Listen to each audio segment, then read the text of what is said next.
നമ്മുടെ സ്വന്തം രാജ്യത്ത് പാകിസ്ഥാന്റെ നിർദ്ദേശങ്ങൾക്കനുസരിച്ച് പ്രവർത്തിക്കുന്ന മദ്രസകൾ പെരുകുന്നുവെന്ന് സൂചന. മദ്രസ വിദ്യാഭ്യാസം എന്ന പേരിൽ നടത്തിവരുന്നത് ഭീകര പ്രവർത്തനങ്ങൾ. ഇതിനു പിന്നിൽ പ്രവർത്തിച്ചത് പാകിസ്ഥാൻ. തീവ്രവാദ ശൃംഖല ഇപ്പോൾ ഇന്ത്യയിൽ വൻ ഭീകര ആക്രമണങ്ങൾക്ക് പദ്ധതിയിട്ടു എന്നും പാകിസ്ഥാൻ ബന്ധമുള്ള സ്ലീപ്പർ സെൽ ശൃംഖലയെ സുരക്ഷാ ഏജൻസികൾ തകർത്തു എന്നുമാണ് വാർത്തകൾ പുറത്തുവരുന്നത്. ബീഹാറിലെ മധുബനി എന്ന സ്ഥലത്തുള്ള നൂർ-ഇ മുഹമ്മദിയ മദ്രസ. ഈ മദ്രസയിലെ അധ്യാപകനാണ് ഇസ്ഹാറുൽ. ഇസ്ഹാറുൽ ഉൾപ്പെടെ 3 പേരെയാണ് സുരക്ഷാ സേന ഇപ്പോൾ അറസ്റ്റ് ചെയ്തു എന്ന വിവരങ്ങൾ പുറത്തുവരുന്നത്. വീണ്ടും അംഗീകാരമില്ലാത്ത മദ്രസകൾ ഇന്ത്യയിൽ ചോദ്യചിഹ്നമാവുകയാണ്.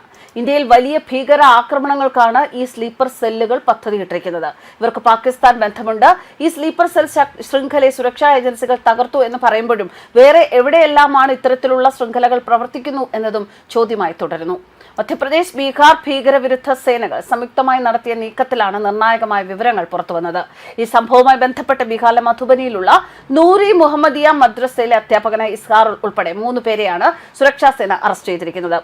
പാകിസ്ഥാൻ രഹസ്യാന്വേഷണ ഏജൻസികളുടെയും ഒപ്പം പാകിസ്ഥാൻ ഭീകരരുടെയും നിർദ്ദേശങ്ങൾ ഇവർക്ക് ലഭിച്ചിരുന്നു എന്നതും ഉദ്യോഗസ്ഥർ സ്ഥിരീകരിച്ചിട്ടുണ്ട്. നേപ്പാൾ കേന്ദ്രീകരിച്ചാണ് ഈ ഭീകര ശൃംഖല പ്രധാനമായും പ്രവർത്തിച്ചിരുന്നത് എന്ന ചോദ്യം ചെയ്യലിൽ വ്യക്തമായിട്ടുണ്ട്. ബീഹാറിലെ വിവിധ ജില്ലകളിൽ നിന്ന് ആളുകളുടെ തിരിച്ചറിയൽ രേഖകളും ആധാർ കാർഡുകളും വിലയ്ക്ക് വാങ്ങിയാണ് ഇസ്ഹാറുൽ ഇന്ത്യൻ സിം കാർഡുകൾ സംഘടിപ്പിച്ചിരുന്നത്. ഈ സിം കാർഡുകൾ നേപ്പാളിലെ ഏജന്റുമാർ വഴി പാകിസ്ഥാനിലേക്ക് കടത്തുകയായിരുന്നു ഇവരുടെ രീതി. ഇതൊരു വലിയ മാഫിയാണ്. ആ നെറ്റ്വർക്കിനെ നിയന്ത്രിക്കുന്നതിനായി പലതവണ ഈ വ്യക്തി, ഇസ്ഹാറുൽ എന്ന് പറയുന്ന ഈ വ്യക്തി, നേപ്പാളിൽ പോയി എന്നും കണ്ടെത്തിയിട്ടുണ്ട്. ഭോപ്പാൽ സ്വദേശിയ മുഹമ്മദ് ഫറാസ് എന്ന ഖാലിദ് സൈഫുള്ള മധ്യപ്രദേശ് ATS അറസ്റ്റ് ചെയ്തപ്പോഴാണ് ഈ ശൃംഖലയുടെ ചുരുൾ അഴിയുന്നത്.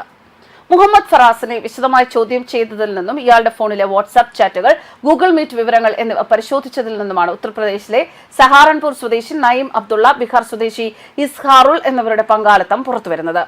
ATSന്റെ പ്രത്യേക സംഘം UPയിൽ നിന്ന് നയീമിനെയും ബീഹാറിൽ നിന്ന് ഇസ്ഹാറുലിനെയും പിടികൂടുകയായിരുന്നു. മദ്രസ വിദ്യാഭ്യാസത്തിന്റെ മറവിൽ യുവാക്കളെ ബ്രെയിൻ വാഷ് നടത്തി അവരെ ഭീകര പ്രവർത്തനങ്ങളിലേക്ക് ആകർഷിക്കുകയായിരുന്നു ഇസ്ഹാറുലിന്റെ പ്രധാന ചുമതല. ഭഗൽപൂർ, കിഷൻഗഞ്ച്, പൂർണിയ, ദർഭംഗ തുടങ്ങിയ ജില്ലകളിൽ നിന്ന് വലിയ തോതിൽ സിം കാർഡുകൾ ഇയാൾ കടത്തിയിട്ടുണ്ട്. ഇതൊക്കെ തന്നെയാണ് കശ്മീരിലും ഒരു അളവ് വരെ ഇവർ ചെയ്തുകൊണ്ടിരുന്നത്. അതിപ്പോൾ മറ്റ് സംസ്ഥാനങ്ങളിലേക്ക് വ്യാപിക്കുന്നു എന്നതാണ് ഒരു വ്യത്യാസം. പിടിയിലായ 3 പേരും പാകിസ്ഥാൻ കേന്ദ്രീകരിച്ച് പ്രവർത്തിക്കുന്ന ഭീകര നേതാവ് മുഫ്തി സൈനുൽ ആബിദീനുമായി നേരിട്ട് ബന്ധമുള്ളവരാണ്. പ്രവാചകന് വേണ്ടി ജീവൻ ത്യാഗം ചെയ്യുന്നത് അഭിമാനമാണ് എന്ന് വ്യക്തമാക്കുന്ന തീവ്രവാദ സ്വഭാവമുള്ള ഓഡിയോ സന്ദേശങ്ങൾ മുഫ്തി ഇവർക്ക് ടെലിഗ്രാം വഴി അയച്ചിരുന്നു. ഇതേ രീതിയിൽ ഓഡിയോ വീഡിയോ സന്ദേശങ്ങൾ റെക്കോർഡ് ചെയ്ത് അയച്ച് തങ്ങളുടെ വിശ്വസ്തത തെളിയിക്കാൻ മുഫ്തി ആവശ്യപ്പെട്ടത് അനുസരിച്ച് ഇവർ പാകിസ്ഥാനിലേക്ക് ദൃശ്യങ്ങൾ അയച്ചു നൽകുകയും ചെയ്തു. ഇന്ത്യയിലെ പ്രമുഖ ആരാധനാലയങ്ങളെക്കുറിച്ച് തെറ്റായ വിവരങ്ങൾ നൽകി രാജ്യത്ത് വലിയൊരു വർഗീയ കലാപത്തിനാണ് ഇവർ പദ്ധതിയിട്ടിരുന്നത്. വിദേശത്തുള്ള മുജാഹിദീൻ ഗ്രൂപ്പുകളുമായി ടെലിഗ്രാം, വാട്സ്ആപ്പ് എന്നിവ വഴി ബന്ധപ്പെട്ടിരുന്ന ഇവർ പിടിക്കപ്പെടാതിരിക്കാൻ സന്ദേശങ്ങൾ ഉടനടി ഡിലീറ്റ് ചെയ്യുകയായിരുന്നു പതിവ്. ഈ ശൃംഖലയുമായി ബന്ധപ്പെട്ട മറ്റ് സ്ലീപ്പർ സെൽ അംഗങ്ങൾക്കായി സുരക്ഷാ ഏജൻസികൾ അന്വേഷണം ഊർജിതമാക്കിയിട്ടുണ്ട്. ന്യൂസ് ഡെസ്ക് കർമ്മ ന്യൂസ്.